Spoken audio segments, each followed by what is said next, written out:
An unusual sequence of earthquakes has drawn renewed attention to the waters west of Vancouver Island after several notable tremors struck nearly the same offshore location within less than 2 weeks.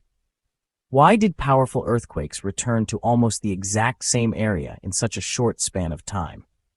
Is this simply another example of Earth's relentless tectonic activity, or does the pattern point to a more significant geological process unfolding along one of the planet's most carefully monitored plate boundaries? As scientists examine the timing, locations, and characteristics of these earthquakes, another important issue comes into focus. When multiple earthquakes of similar strength occur only days apart in the same offshore region, should coastal communities view the sequence as a routine release of tectonic stress, or does it warrant closer attention for what may come next? Those questions have gained renewed attention after 3 notable earthquakes occurred southwest of Port McNeill, British Columbia, in a remarkably short period. The earliest struck on the 20th of July, registering a magnitude of 5.6, approximately 208 miles, or about 335 kilometers, southwest of Port McNeill at a reported depth of approximately 6.2 miles, or 10 kilometers. 5 days later, on the 25th of July, another earthquake measuring magnitude 4.4 occurred only a few miles away at virtually the same reported depth. Then, on the 1st of August, another magnitude 5.6 earthquake struck approximately 200 miles, or about 322 kilometers, southwest of Port McNeill, once again at a depth of roughly 6.2 miles, or 10 kilometers. The nearly identical magnitudes, nearly identical depths, and remarkably similar epicenters immediately attracted the attention of earthquake watchers throughout North America. At first glance, seeing 2 magnitude 5.6 earthquakes separated by only 12 days naturally raises concerns. Many people instinctively wonder whether such a sequence signals that stress is building towards something much larger. History has conditioned coastal communities to remain alert whenever seismic activity increases anywhere near the Cascadia region. Yet interpreting earthquake sequences requires considerably more than simply counting the number of tremors. The location of the earthquakes, the type of plate boundary involved, the style of faulting, and the surrounding geological environment all play critical roles in determining what these events actually represent. Understanding the significance of this sequence begins with geography. The earthquakes did not occur directly beneath Vancouver Island itself. Instead, they originated far offshore in the northeastern Pacific Ocean, well west of the island's rugged coastline. Their locations place them near an intricate network of submarine ridges, transform faults, and spreading centers that collectively form one of the most dynamic tectonic environments on Earth. This portion of the Pacific Ocean marks the meeting place of several tectonic plates that have been moving relative to one another for millions of years. Unlike the familiar image of one massive fault separating 2 enormous plates, the offshore region west of British Columbia resembles an elaborate mosaic of interacting crustal blocks. Here, the Pacific Plate moves northwestward relative to North America, while smaller oceanic plates, including the Juan de Fuca Plate and the Explorer Plate, occupy the space between them. Their continuous interaction creates an ever-changing pattern of compression, extension, and sideways motion. One of the defining features of this offshore region is the Explorer Plate. Although considerably smaller than many of Earth's major tectonic plates, it occupies an exceptionally complicated position. Geological evidence suggests that the Explorer Plate has experienced significant deformation over millions of years and may even be gradually fragmenting into smaller crustal blocks. Rather than behaving as one perfectly rigid slab, portions of the plate appear to move at slightly different rates, producing internal stresses capable of generating earthquakes independent of the larger Cascadia megathrust. That distinction is crucial because not every earthquake occurring west of Vancouver Island originates on the subduction zone itself. The Cascadia subduction zone receives enormous scientific attention because it marks the boundary where the Juan de Fuca Plate descends beneath the North American Plate.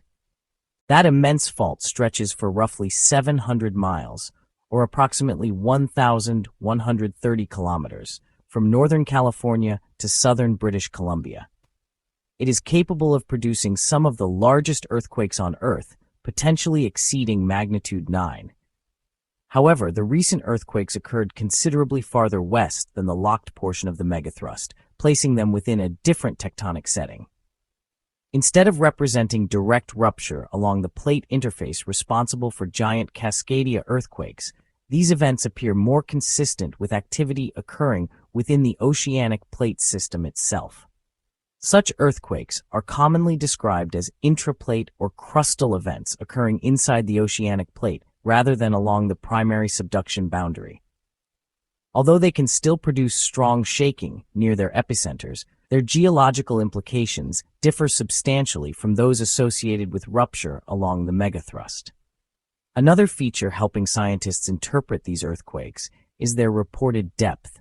Each event occurred at approximately 6.2 miles or 10 kilometers below the seafloor.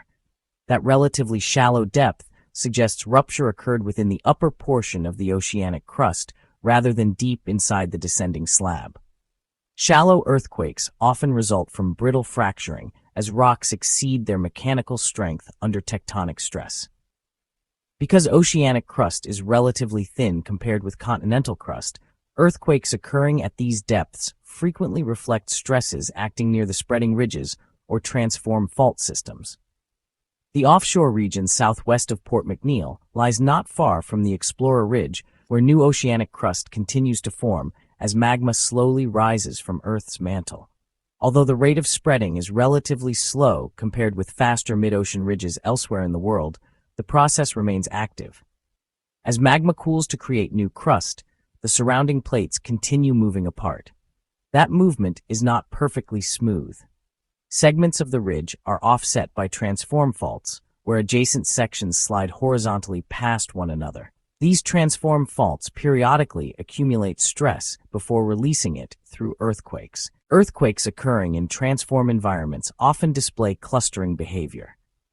Rather than producing one isolated event followed by complete silence, stress redistribution after one rupture may encourage nearby faults to fail over periods ranging from minutes to months.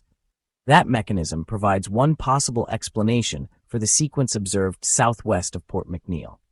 The initial magnitude 5.6 earthquake may have altered the stress field surrounding neighboring faults, increasing the likelihood of additional ruptures nearby. This phenomenon, known as static stress transfer, has become an important field of modern seismology. Whenever a fault slips, it redistributes stress throughout the surrounding crust. Some nearby regions experience a reduction in stress, making earthquakes temporarily less likely there. Other areas receive additional stress, bringing already strained faults slightly closer to failure. Even a relatively modest increase can sometimes determine whether a neighboring fault ruptures days, weeks, or months earlier than it otherwise might have. That process does not imply that one earthquake directly causes another in a simple chain reaction. Rather, it slightly alters an already evolving stress environment. Faults already nearing their breaking point may respond relatively quickly, while others remain unaffected. Consequently, earthquake sequences often consist of complicated interactions involving numerous interconnected faults rather than one continuously propagating rupture. The timing of the Vancouver Island offshore earthquakes fits comfortably within that understanding. The interval of 5 days between the magnitude 5.6 and magnitude 4.4 event, followed by another magnitude 5.6 approximately 1 week later, reflects the kind of staggered activity sometimes observed within active oceanic fault systems. Similar sequences have occurred previously along transform faults worldwide without progressing into major megathrust earthquakes. Even so, scientists avoid making categorical predictions. Earthquake forecasting remains among the most challenging problems in earth science. Although statistical models can estimate probabilities based on historical behavior, no method currently allows researchers to determine exactly when or where the next significant earthquake will occur. Every new sequence, therefore, receives careful analysis as scientists compare real-time observations with decades of accumulated geological data. Modern monitoring capabilities have dramatically improved the ability to study offshore seismic activity. Networks of highly sensitive seismometers distributed across Western Canada, the United States, and the Pacific Ocean continuously record ground motion around the clock. These instruments detect vibrations far too small for humans to feel, allowing researchers to identify thousands of earthquakes each year, many with magnitudes below 2. The 3 recent earthquakes stand out precisely because they exceeded magnitude 5. Events of that size release substantially more energy than smaller earthquakes. The logarithmic nature of the magnitude scale means each whole number increase corresponds to approximately 32 times more released energy.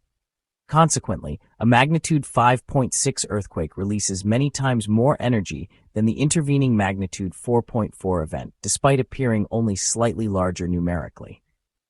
Despite their strength, their offshore location greatly reduced potential impacts on populated areas. Seismic waves weaken with increasing distance as energy spreads outward from the rupture. By the time shaking reached Vancouver Island and the mainland coast, its intensity had diminished substantially.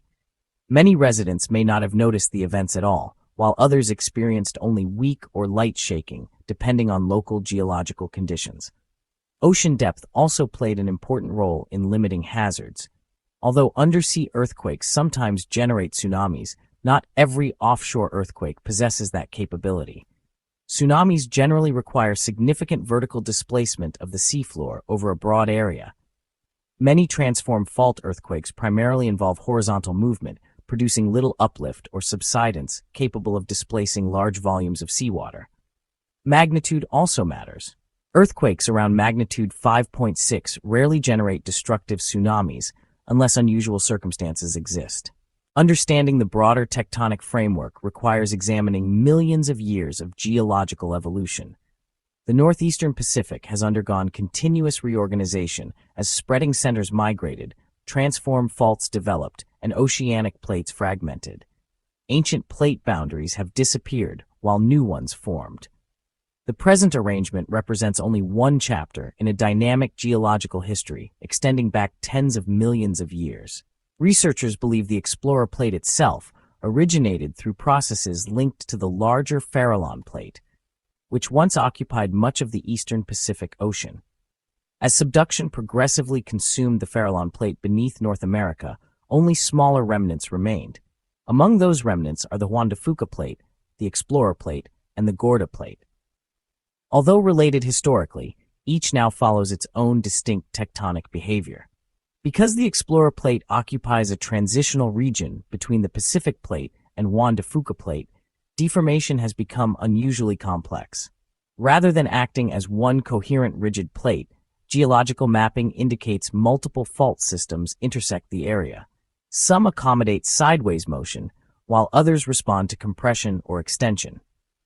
The result is a patchwork of seismic sources capable of generating earthquakes through several different mechanisms. Marine geophysical surveys have revealed striking evidence of these processes on the seafloor. Long linear scarps trace ancient fault ruptures. Volcanic ridges mark locations where magma has repeatedly erupted to form new crust. Fracture zones extend across vast distances, recording millions of years of relative plate motion. Every earthquake occurring today adds another incremental step to that ongoing geological evolution. Scientists also study earthquake focal mechanisms to determine the direction in which faults move during rupture. By analyzing seismic wave patterns recorded at numerous stations, they reconstruct whether movement occurred primarily through compression, extension, or horizontal slip. Such analyses provide important clues regarding which fault systems produced individual earthquakes and whether the observed sequence reflects a common underlying tectonic process. Should these 3 earthquakes be interpreted as evidence that the Cascadia megathrust is becoming more likely to rupture? Based on current scientific understanding, the answer remains no.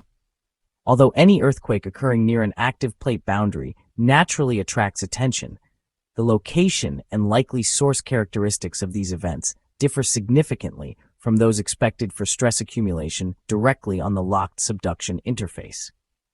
That does not mean the Cascadia subduction zone poses no risk. Geological records preserved within coastal sediments, offshore deposits, and drowned forests demonstrate that the region has experienced enormous earthquakes repeatedly throughout prehistoric time. The most recent giant Cascadia earthquake occurred in the year 1700, producing widespread coastal subsidence and a tsunami that crossed the Pacific Ocean to Japan. Those events arose from rupture along the megathrust itself rather than from transform fault activity farther offshore. Importantly, earthquake occurrence elsewhere within the regional plate system does not provide a reliable countdown toward the next megathrust event. Large subduction earthquakes accumulate stress over centuries through steady plate convergence. Individual crustal earthquakes occurring nearby represent only small releases within a vastly larger tectonic system. Although scientists continue studying possible interactions between different fault networks, no evidence presently demonstrates that sequences like the recent offshore events serve as dependable short-term precursors. For coastal residents, the recent earthquakes nevertheless provide an important reminder of the region's active geology. Western Canada occupies one of Earth's most tectonically dynamic continental margins. Earthquakes occur regularly across a broad spectrum of magnitudes, reflecting ongoing plate motion that has shaped the Pacific Northwest for millions of years and will continue doing so far into the future. Preparedness, therefore, remains the most practical response. Emergency planning does not depend upon predicting the exact timing of earthquakes. Instead, communities strengthen infrastructure, improve early warning systems, develop evacuation procedures where tsunami hazards exist, and encourage households to maintain emergency supplies. These measures provide benefits regardless of whether the next significant earthquake occurs tomorrow or decades from now. Meanwhile, researchers will continue analyzing every aspect of the recent sequence. Additional aftershocks, if they occur, will help illuminate the geometry of the ruptured faults. High-resolution seismic data may reveal subtle patterns invisible immediately after the earthquakes. Satellite observations, ocean bottom instruments, and advanced computer models will further refine understanding of stress redistribution across the offshore plate boundary. Every recorded earthquake contributes another valuable piece to an enormous scientific puzzle that remains incomplete. The offshore Pacific still conceals many aspects of its tectonic behavior beneath thousands of feet or hundreds to thousands of meters of seawater.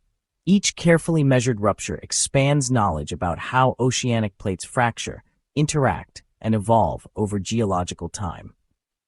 Rather than signaling immediate cause for alarm, the sequence of 3 earthquakes southwest of Port McNeill highlights the remarkable complexity of Earth's restless crust. 2 earthquakes sharing the same magnitude, separated by less than 2 weeks and occurring within only a few miles or several kilometers of one another, naturally capture public attention. Yet the evidence presently points toward ongoing tectonic adjustment within an active offshore fault system rather than unmistakable signs of an impending catastrophic Cascadia earthquake. Even so, the Pacific Ocean continues to remind scientists that plate boundaries are never truly quiet. Stress is constantly accumulating, faults are continually adjusting, and the seafloor is slowly but relentlessly changing shape. Every tremor recorded west of Vancouver Island represents another moment in that endless geological process. While no single sequence provides all the answers, each earthquake offers fresh insight into the forces shaping the Pacific Northwest and underscores why one of Earth's most fascinating tectonic regions remains under constant scientific observation.